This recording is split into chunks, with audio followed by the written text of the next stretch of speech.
You're listening to the Final Say Radio Show, a Rappaport Media production, with your host Brett Rappaport and co-host John Rappaport.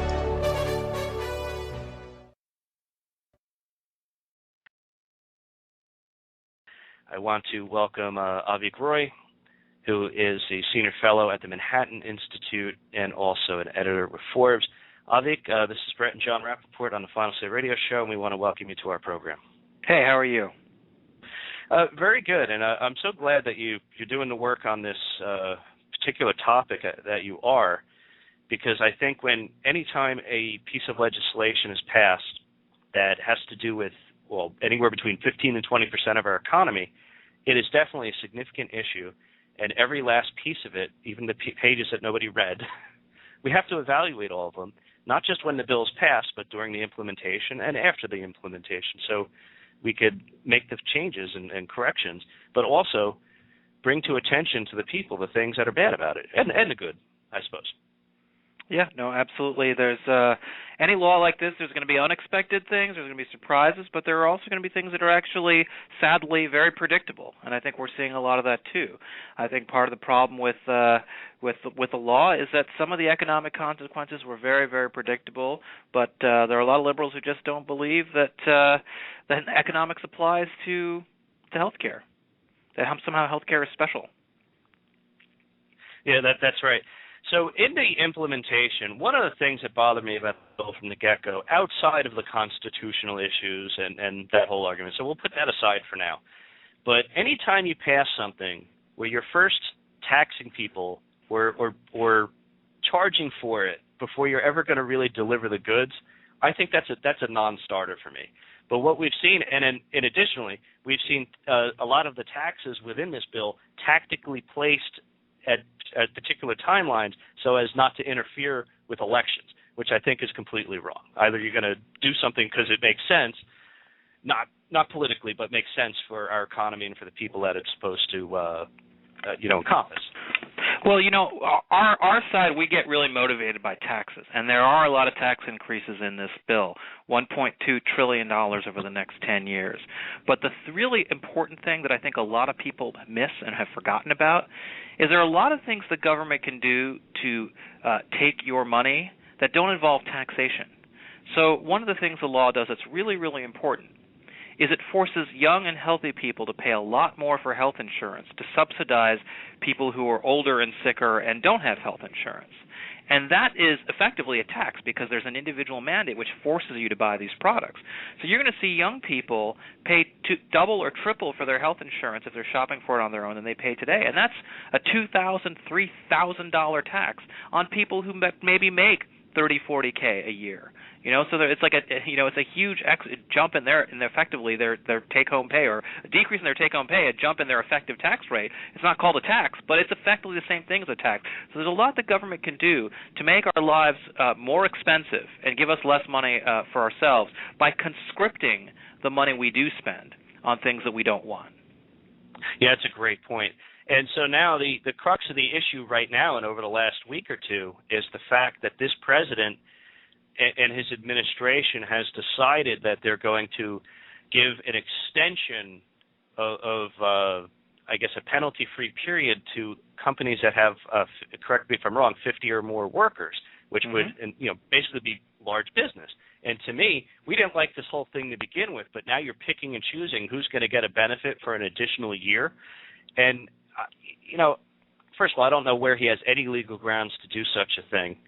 And so I'd like to either comment on that. And is there a precedence for this kind of a move? Well, there's to answer your second question first, there's at least a dozen major provisions of the law that the White House has either delayed or silently not enforced, or they've given waivers to their labor buddies or things like that. They're doing this all the time, and part of it it's of questionable legal authority. Sometimes they do have the legal authority. So there's I think something like 1,000 different points in the law where it says the Secretary of Health and Human Services shall, meaning they basically say we're going to do X. You, Secretary of Health and Human Services, figure out all the regulations that go down below that. So there's a lot of stuff where the Secretary of HHS has enormous power under Obamacare. But in this particular case, the legal authority is questionable, and there's been a lot of demands from Congress to say, okay, what do you think your legal authority is? And basically, what they're arguing, it's an argument that probably will be successful on their part is all they have to do is say, well, we're really trying to enforce the employer mandate. We're having a tough time setting up the computer systems. So they can claim that they're doing their best faith effort. They're just not getting to the point where they can enforce it because the computers haven't been set up properly. So that way, if they can get around this, they're not enforcing the law, or they're whatever. They're trying. They're claiming to try. Yeah, my answer to that would be, so if the computers can't work for 50 or more people, then they shouldn't be working for one person. So when you get it all fixed, then we'll implement that part. But a question I have is throughout this whole conversation is, do you believe that the Democratic Party, that this president, that those who have been pushing for this so hard, are truly trying to craft a scenario where under its own weight it collapses into a need for a single-payer, government-run insurance company where they just get rid of all the other components? I would put it a little bit differently. I mean, I tend to be skeptical of conspiracy theories in general, but I would put it this way. The left wants single-payer. If Obamacare achieves the same goals as single-payer, that's good enough for them. In other words, if they can get universal coverage from this, Rube Goldberg contraption, then they'll be happy with it. If they can force insurers to do all the things they want the insurers to do, and the insurers manage to survive, great. If the insurers go bankrupt, oh well. They just don't care either way, because they hope that if it doesn't work, they figure they'll be able to install single payer. I don't think that's how it's going to happen. I think if Obamacare fails, then it's going to be like Republicans in Iraq. They're going to lose all their credibility to introduce any other reforms to the system. But I actually don't think either of those scenarios is going to happen. I think what's going to happen is Obamacare is going to not work well, but it will work well enough that it will be hard to dismantle. So take Medicaid. Medicaid is a program that you want to talk about failure. Medicaid is a complete failure. We spend $450 billion a year on Medicaid, and there was a study that came out of Oregon that basically proved that Medicaid doesn't actually make you healthier compared to having no insurance at all. So why do we spend $450 billion a year on this program? Who knows? But we still do. Nobody's talking about repealing Medicaid. Nobody's talking about replacing Medicaid with free market health care because it's there, and there's an entrenched interest that keeps it going. Avik, the irony of what you just pointed out is that when you look at these programs, they also make so much. They're not well run and efficient. What they usually do is try to squeeze the rates down on the doctors. I just had the misfortune of having a root canal done today. Everybody's favorite, visit to the dental chair. But while I was in there, it occurred to me, looking around, I was thinking about today's show, and you think about squeezing the cost down to basically driving revenues out for that highly trained dental surgeon, and you look around the office, the utilities, fixtures, staff, the tools, the disposables he has to use, etc., none of that goes down in price if it's artificially deflected from or reduced from the government. And so what this really needs to be about is quality of care and and the choice. So I wanted to ask you, because there was a question in there. I haven't seen much at all in the health care that in any way spoke to the other two common insurances, which is dental care and vision. Is there anything, is this mentioned much? Is it part of the health care plan? Obamacare doesn't really do a lot to change the existing arrangements for dental care. I mean, Medicaid does cover dentistry, so if you're covered by the expansion of Medicaid in the program, then you'll get dental care through quote unquote dental care through Medicaid. But in terms of the traditional private sector dental insurance market, it doesn't really affect it. Okay, and on vision? Same thing. So dental and vision are basically left out of the reforms. It's everything else that's included. Interesting. One of the things I've noted, and I can't, there's some things I'd love to share in the air, but I can't because I'm holding they're shared in confidence. But I will, at the generic level, say I know some folks who are working for some of the doing consulting for some of the government exchange levels, and what I've been exposed to is many, many tens of millions of dollars in basically marketing budgets to sell the Obama plan. Have you seen any kind of numbers that talk about how much wasted money we're spending basically to sell a plan that, as we believe, is highly inefficient and effective to begin with?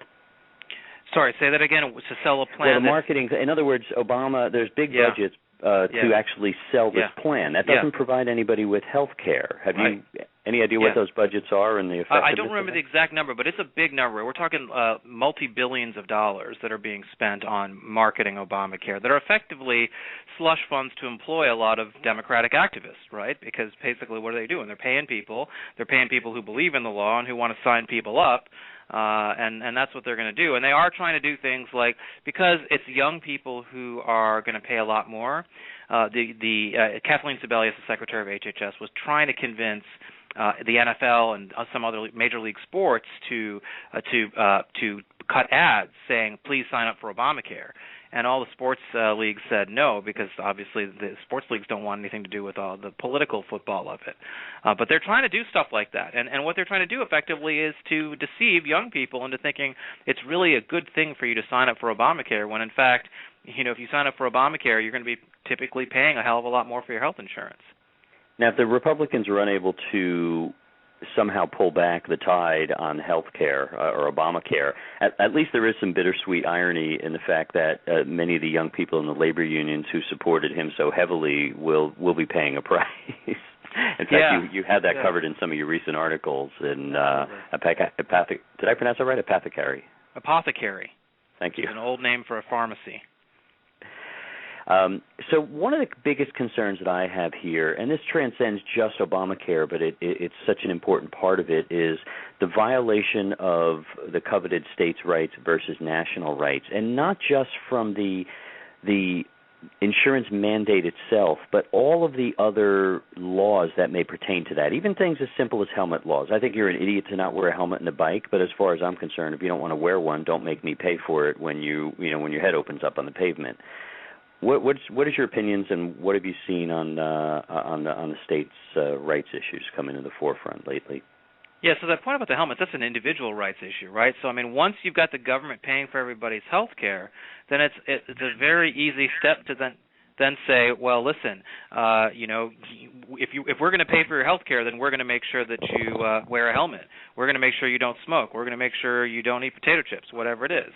Right, so that's the pernicious thing about once the government is paying for everything.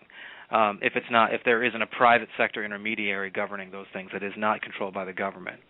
And on the point of the states level, we lost that battle 50 years ago when Medicare and Medicaid were installed. That's when the state-federal barrier was burst, and Obamacare is really the cherry on the top. And I think that's something that's really important for your listeners to understand. I think there's this impression out there that in the U.S. we had this free market healthcare system, and then Obamacare came along and socialized it. That's not true.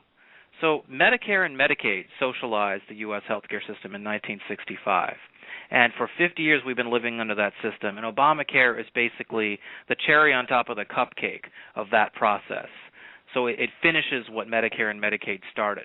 But make no mistake, Medicare and Medicaid started it. And that happened in 1965 because of what happened in the 1964 election, where Goldwater brought down a lot of Republicans with him, and Democrats had historically large majorities in Congress, and they rammed through those programs. And we're living with those programs and the fiscal cost of those programs today. And the fact that you can't kill them. I mean, government programs are scarier than any zombie in any horror movie you'll ever witness. And it's really important for people to understand that because, when Obamacare is fully implemented, we'll be spending about $200 billion a year on Obamacare, $250 maybe. We already spend $1.5 trillion on health care at the federal government level because of Medicare and Medicaid and other programs. The United States, as a country, spends more in terms of government spending per capita on health care than all but 3 other countries in the entire world, more than Sweden, more than Canada, more than Britain, more than France, more than Germany. All these countries that we think of as the welfare state utopias, we actually already spend more than them as of 2010, 3 years ago. So Obamacare makes that worse. But I think people need to understand that we already waste an enormous amount of money subsidizing health care through taxpayer-funded programs. Now I want to tie 2 points that you brought up together. One, just before you spoke of individual responsibility, and now you speak of the cost. So I just came back from 2 weeks in Europe, mostly in France. And the thing that always strikes me is how many people walk, how many people are thinner. I mean, the world tends to get larger as it as the incomes go up. But the ability for America to take responsibility for its own personal failings, the problem that I believe when you have a large federal single-payer type system is that you have an even greater disincentive. And I think one of the reasons our health care costs are so high is because, sadly, Americans aren't taking good care of themselves. Obesity rates, even in children, are enough to bring you to tears. And have you seen, are there anything in those mandates or in the healthcare law that in any way punishes individuals, as insurance companies always have, for excessive weight or for smoking, et cetera? In general, quite the opposite. In general, the law prohibits insurance companies from charging you more if you're overweight or things like that. The one exception is smoking. They are allowed to charge 50% more for a smoker relative to a non-smoker, though there are some software glitches with that too that are preventing that from being implemented next year. But in general, that's the one thing they do allow is for insurers to charge more for smokers, but that's it. We are speaking with Avik Roy, who's with the Senior Fellow at the Manhattan Institute. We have a couple questions coming from our chat room that I want to ask you. The first is, if a state doesn't participate in an exchange this year, do you think the feds will be forced to set up the exchange in that state? Well, that's already happening. So the federal government is setting up exchanges there's a federal exchange that will operate in every state that doesn't set up its own exchange. So if you're living in a state like Texas, say, which isn't setting up its own exchange, but your income leaves you eligible for the Obamacare subsidies, you'll be able to sign up through the federal exchange. And that's why this whole question of whether a state should set up an exchange or not, the answer is obviously not, because why should the state get involved in implementing this exchange when it's going to be a complete mess? Let the federal government do it, because otherwise, the states that have set up their own exchanges are regretting it, because every couple of months HHS comes out with a new sheaf of regulations that they have to abide by, and sometimes they have to start from scratch and throw out what they were doing before because HHS keeps changing its mind. So it's been a big headache for the states that have set up these exchanges, but from a political standpoint it doesn't matter, because if the state doesn't set up an exchange, you're still going to be able to have a fallback of the federal government. Yeah, that's a great point. And another question, a good question, is do you know approximately how many exemptions have been granted to either people or companies from the healthcare bill to date? And the breakdown, what areas would they be? In other words, are they in districts that may be favorable to some of the Democratic members of Congress, for instance? Yeah, if you Google my name and the title Waivers for Favors, this was a big issue 2 years ago. In 2011, there was a lot of the administration was granting a lot of waivers to labor unions, to people in congressional districts like San Francisco, where Nancy Pelosi is based. There was a lot of that going on, and it was very, very controversial at the time. A lot of conservatives were writing about it, and eventually they halted it and said, we're not going to do any more of these waivers, and the waivers we have issued are going to expire by 2014. So they've stopped issuing these waivers, and that's why the labor unions are freaking out, because the labor unions have been trying to pressure the White House to give them exemptions and waivers from the law, so that their workers can qualify for subsidies even though they have employer-sponsored health coverage, which is not how it's supposed to work. If you have employer-sponsored health coverage, you're not eligible for the subsidies. But the labor unions are trying to game the system and get a better deal, and the White House is basically saying, look, we can't just make up the law in that case, at least. You have to go to Congress and get them to change the law. But, of course, Republicans control the House, so that's not happening. So that's why the labor unions are freaking out and blasting the law, because their members are getting upset and say, hey, you told us to support this law, and now we're losing our coverage. Our hours are getting cut. We're losing our jobs. Why'd you do this to us? And the union bosses are having a tough time explaining why. Yeah, I'm so glad that you brought up the union bosses, because the last question I have for you before we let you go is, it seems to me that because of Obamacare, that so many people are now having their hours reduced in wherever they're employed, so to fall out of that range. And I think as they I think we're going to have a significant issue here because people are either going to have to get several jobs to replace what they used to do, and also you're going to have an instance where, as we are looking at unemployment numbers and you see numbers go up, we don't know if they're actually newly created jobs or people who are just getting second and third jobs. So it's going to be a hard thing to really measure how the economy is actually moving and the health. Yeah, in fact, we're seeing a record number of people have part-time work, and the number of people who are full-time employed has gone down significantly. And that's a trend that Obamacare will continue to drive and continue to accelerate because that's the way Obamacare is structured. It strongly incentivizes employers to cut workers' hours so that employers don't have to offer them health benefits. Yeah, it's a shame because I'm a strong believer in free markets, and I think this is anything but a free market. And I don't know. I'm sure this bill is doing a couple decent things, but overall it's just a disaster in my opinion. Yeah, no, I'd say 95% of Obamacare is terrible and 5% of it is good. It's a fair assessment. Anyway, Avik Roy, I want to thank you so much for joining us and taking so much time with us today. I guess people can find you at the ManhattanInstitute.org. Is there anywhere else? They can find me on my Forbes blog. If you just Google Forbes and my name, AVIKROY, you can find me that way, and I'm on Twitter at AVIK, at AVIK. Okay, fantastic. Well, again, thank you so much for joining us today on the Final Say Radio Show. We wish you continued success and look forward to having you come back. Thanks a lot. All right, take care. Again, that's Avik Roy, Senior Fellow with the Manhattan Institute and Editor at Forbes. Thank you so much.